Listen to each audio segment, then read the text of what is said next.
strategize the best way to try and gain on our opposition. Holcim, they were 30 miles ahead.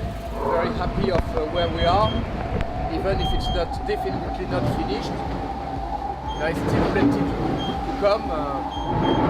It's quite a good start.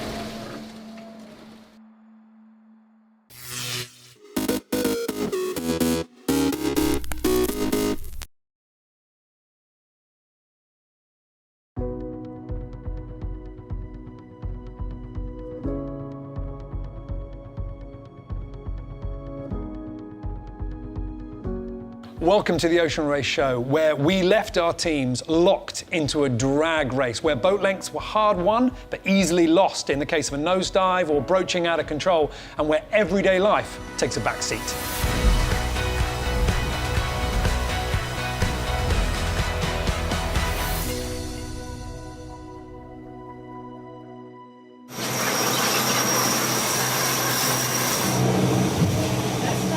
Jack, is this how you plan to start every birthday from here on out, or what? Your birthday today? Yeah, early morning feel. You know, started with a nice 8 hours in the bunk, you know, and then a lovely gourmet breakfast. Straight to the office. Here. Yeah, then straight into the office. You know, I got a pretty short commute. It's only 2 steps, so not too bad. But yeah, not too bad. No time for birthdays on the Amokas and barely enough chance to sleep on the VO65s, but that's how each day of the race works. I have to say everyone is getting very, very tired, including me, but working super hard for it. Well, you know, I think still 3 more days of sailing, maybe 4. So that's, in the end, we're gonna attack for sure and gonna give it our best, eh? Jelmer van Beek knowing that this leg is coming closer to the end, meaning that any of our VO65s have limited moves left to try and catch race leaders Wind Whisperer Racing Team, who, like everybody else, are enjoying the fact that now that they're off the breeze, they can let the boats rip. Finally, we are downwind. We had a nice last 24 hours. It was mostly reaching and downwind. So now the sun is shining, going south, and nice wind, so all good. The VO65s have a new weapon in their sail inventory that wasn't available during the last edition, the A4, a downwind asymmetric spinnaker. And using this new kite and lined up with a perfect wind angle, Team Yayo put in their best 24-hour run, 445 nautical miles. But another of our VO65s got the top run of the fleet, 476 nautical miles from Merpuri Foundation Racing Team, as they too enjoyed the conditions. Ed, how are you feeling? Good. Finally, I get some rest before this watch. So I really fall asleep for the first time, so that was good. Now we are in the perfect conditions for this boat. 25 knots downwind, big waves, masthead 0, triple-headed. We're going fast in the direction where we want to go to Cape Verde. Meanwhile, Viva Mexico are back on the water and sailing again. 2 days ago we were fighting for the podium, and today it's just to finish the leg, but still, as long as you have a good goal in your head, the motivation is the same, so happy to go back out sailing. Even though Viva Mexico waited for the worst of the breeze to blow through to spare the second mainsail from the same conditions that ripped their first, there was plenty of wind and waves ready to welcome them back to the racetrack. The other 5 VO65s are long past the upwind conditions in the Strait and have been blasting downwind in a drag race to the Canary Islands, with Amber Sail 2, at the moment, at the back. Our sailors are still having a rough time, but now at least they're going fast and it all seems to be a bit more bearable. I think everything I brought is either wet or more wet. So nothing's dry, but we're still having fun. The crew is doing a really good job. They're working hard. They're doing every sail change without any complaints. They're pushing the boat really hard, so they want to race, and so far so good. There was still plenty of miles ahead for the VO65s, but who doesn't enjoy fast sailing in the sunshine? Team Hulson PRB had the best run of RM mockers, covering 520.14 nautical miles in 24 hours. Not bad for our first downwind blast of our 50th anniversary edition of the race. Well, the race in the Imoca fleet has been a battle of attrition. We've had breakdowns and that constant need to take your foot off the gas, slow the boat down so you can safely go on deck for repairs or even sail changes.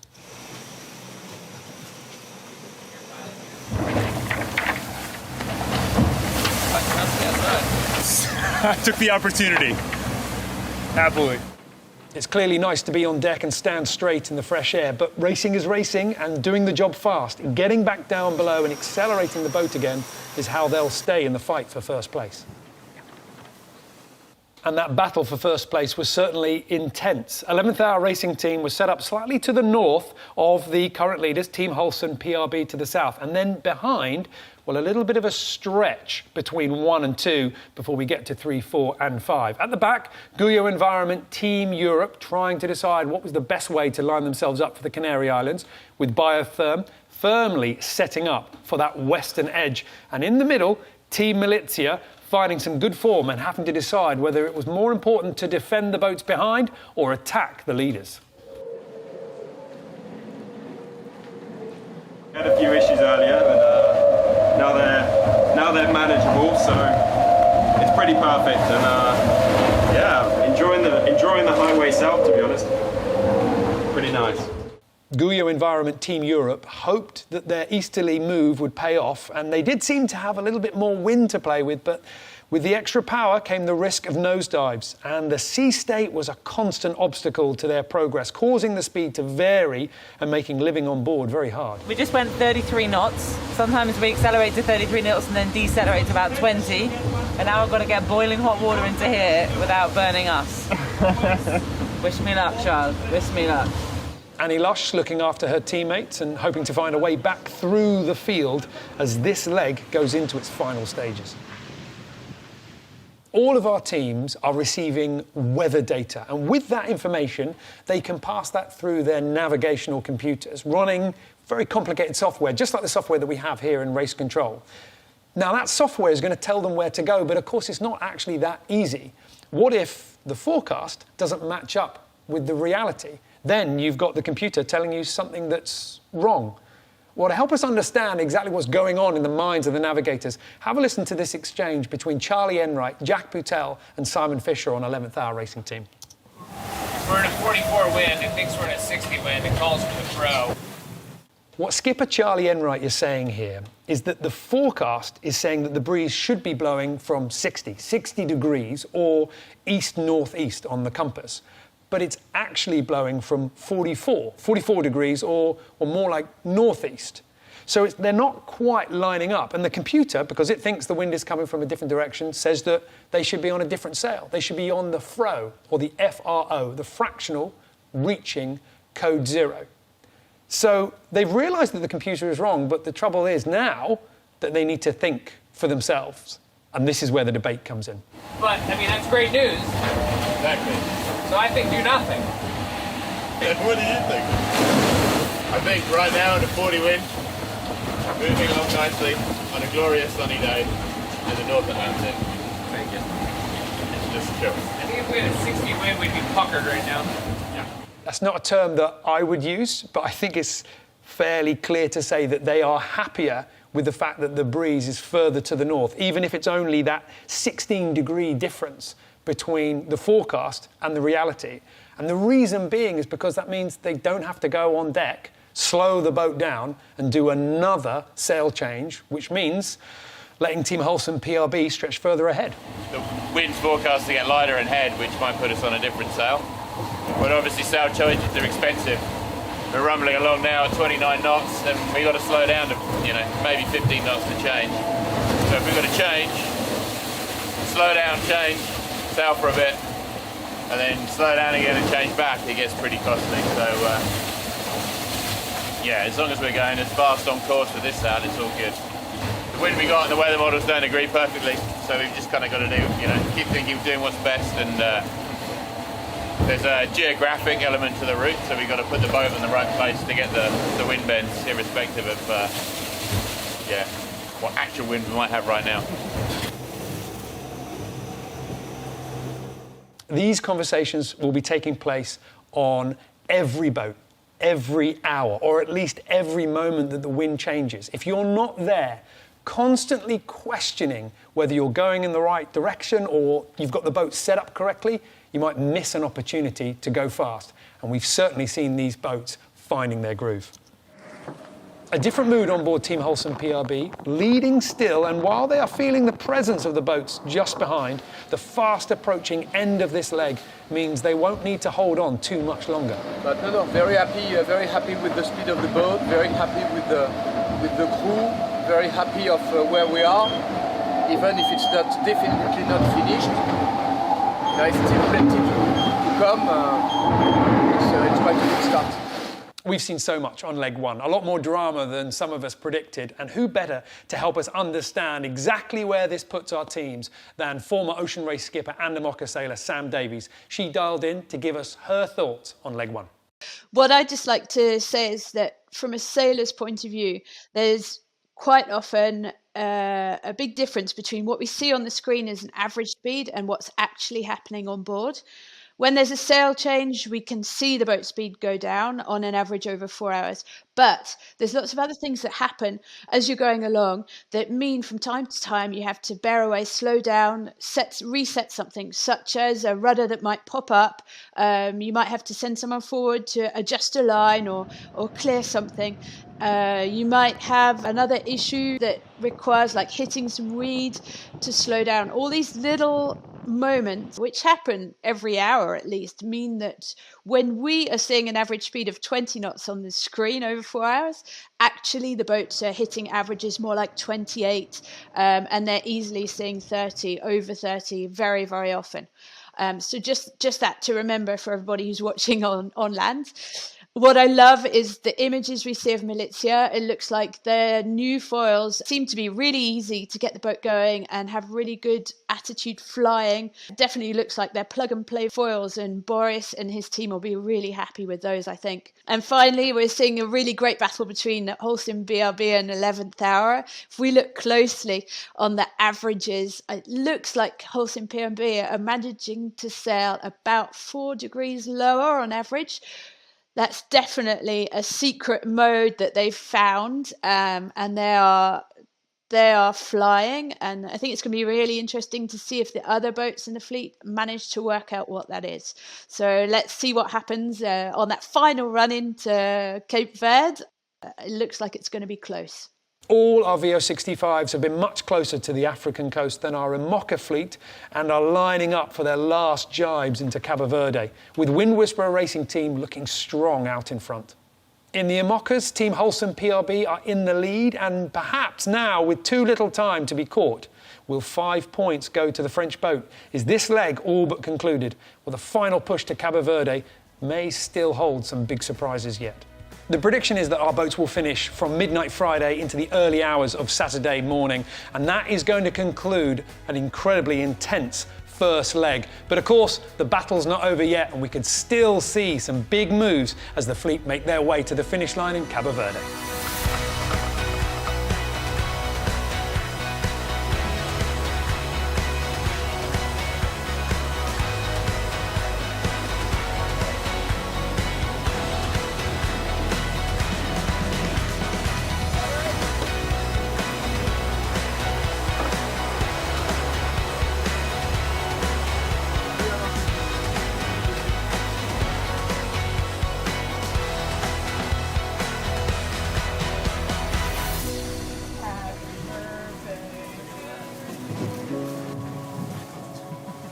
Power of the airboat.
I'm Nathan Florence, your host. I'm a big wave surfer, a YouTube extraordinaire. I'm a son of a surfer, a brother to 2 surfers. In this series, you guys are going to meet some of the local talent that I think will be representing the next generation.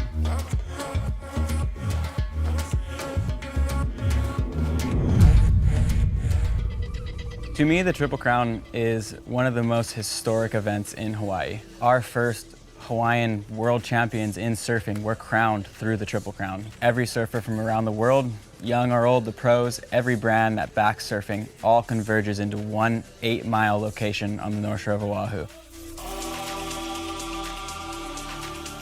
In the end, the Triple Crown is about celebrating surfing, which came from Hawaii. Moana is one of the fieriest young female up-and-coming surfers I've seen, and one of the only young female surfers I've seen willing to put the time in at Pipeline.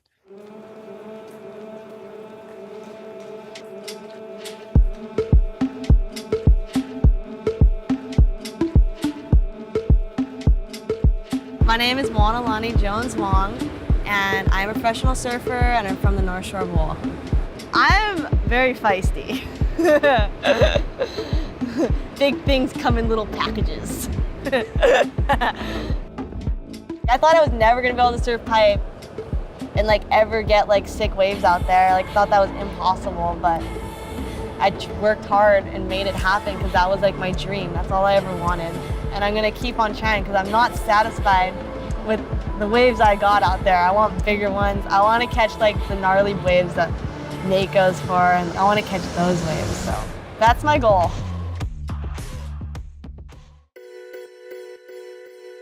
Hi, Nate. Good morning. What's up? How are you? Good, how are you? Good to see you. What do we got going on for today? So today we are going to do my little kids surf school. They have all their boards, so I just need to throw this in the car and grab my wetsuit and we're good to go. Perfect.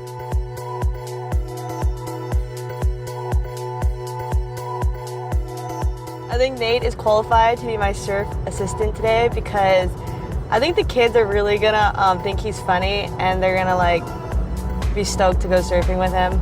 Probably qualified due to the fact that I've been more work than 99% of the surf population, so I can hopefully help our students avoid that today. They're gonna be like, Nate Florence, no way. So I started the surf school because that's something that I really thought was important, and it's also just trying to give back to all the kids. I wish growing up, an older girl that surfed good was encouraging me and pushing me into some ways. I would have been so stoked. Oh, nice.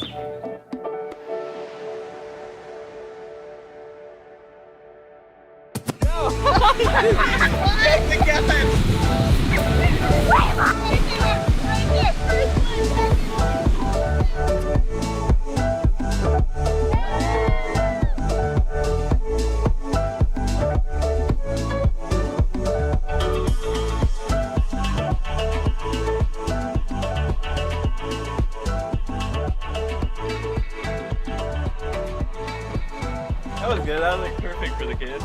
They it's funny because that was the biggest they've ever gone out, but the kids loved it actually. They loved it. They had and so much someone fun. rode bombs. Yeah, they were when they came in, they're like, that was the biggest wave I caught in my life. Yeah. They're just like, yeah. He goes, I went 45 miles an hour. I was like, yeah, you did. It was so funny when he was. So them seeing you putting the time in out at Pipe in these bigger spots and then coming and taking the time to teach them, they can turn that into their own personal goals a lot easier than even a far older person giving those lessons, it's more relatable for them.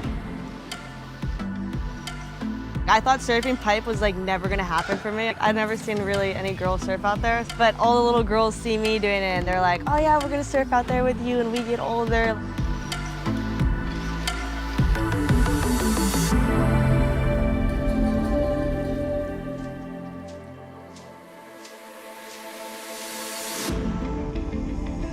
To be competing in the Triple Crown this year is really exciting for me because this is my home. All these spots is I grew up surfing these spots, and this is where my family has been for so many years. This is the ocean that my ancestors are in, and I'm with them out here.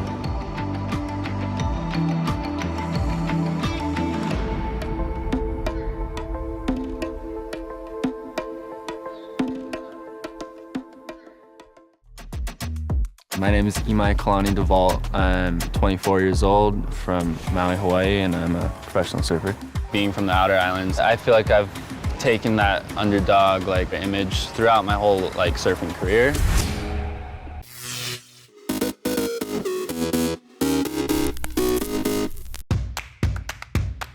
We're back again in 2022 with the Pick and Pay People and Planet Cleanup. Saberfishy is an organization where we run beach cleanups and environmental campaigns, education awareness, everything on how you can save your planet in a simple and easy way. We are so happy to have partnered with Pick and Pay today, and we have had an amazing turnout. I think we're really going to give this beach a good once over and hopefully just save some fishies and do our part for the planet for Earth Day. This is an educational program that aims to raise awareness on reducing plastic pollution. Since 2019, we have managed to do a total of 32 cleanups. We have had 1,850 volunteers. We have collected over 3,700 kilograms of waste that would have ended up in our rivers and oceans. We've got a great turnout here today, and Blue Ribbon has brought along our eco warriors to participate in the beach cleanup. One of our promises is to care for the earth and living things, and obviously that includes cleaning the beach and looking after our environment. Anywhere you see dirt, you have to clean it up. If you see something lying on the ground, you should pick it up and throw it in the bin or recycle it. Really amazing how such a young person started such a big initiative, and we were really happy, to actually come here and support. And I feel that it is our job to look after creation, and so it's our job to keep our beaches clean.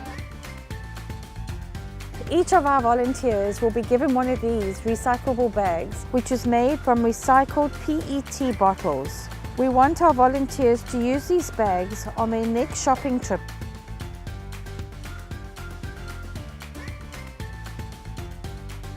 And we'd like to do a big thank you to all the volunteers who've come out here today. Thank you very, very much.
Durban is a thriving modern city in KwaZulu-Natal, home of the Zulu nation.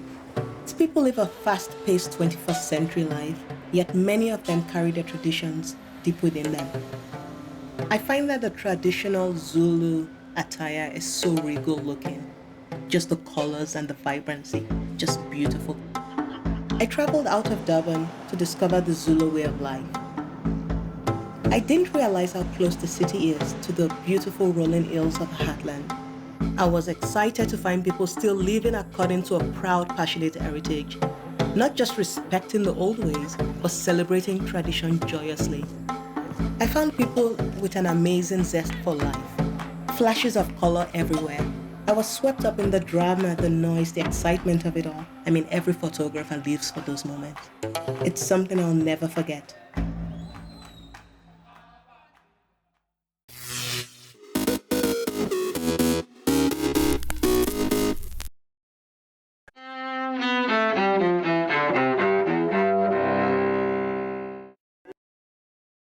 January 22nd, 1973. In one of its most controversial rulings, the U.S. Supreme Court legalizes abortion in the landmark case of Roe v. Wade.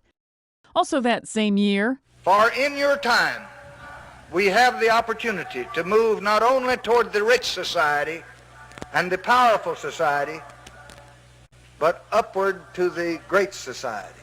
former President Lyndon Johnson dies in Texas at age 64. Johnson's legacy includes civil rights laws, domestic programs such as Medicare, and an expansion of the Vietnam War that divided the nation. 1998, Theodore Kaczynski pleads guilty to being the Unabomber. In return, he gets life in prison without parole. Kaczynski's brother, David. We are finally at a place where we can begin a process of healing. 1901, Britain's Queen Victoria, whose more than 50-year rule saw the British Empire reach its peak, dies at age 82. 1953, Arthur Miller's drama The Crucible opens on Broadway. Set during the Salem witch trials, the play takes aim at McCarthyism and the Red Scare of the 1950s.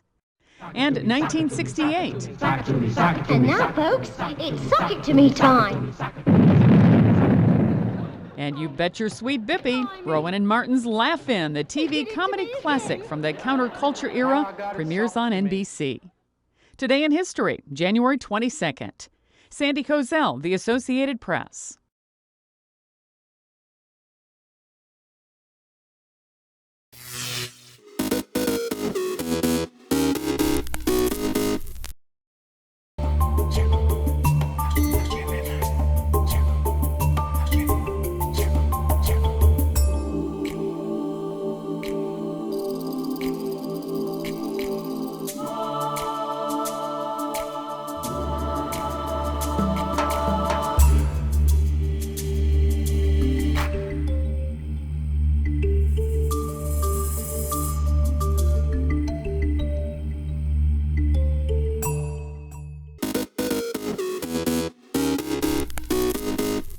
Welcome back in our studio, and in today's news,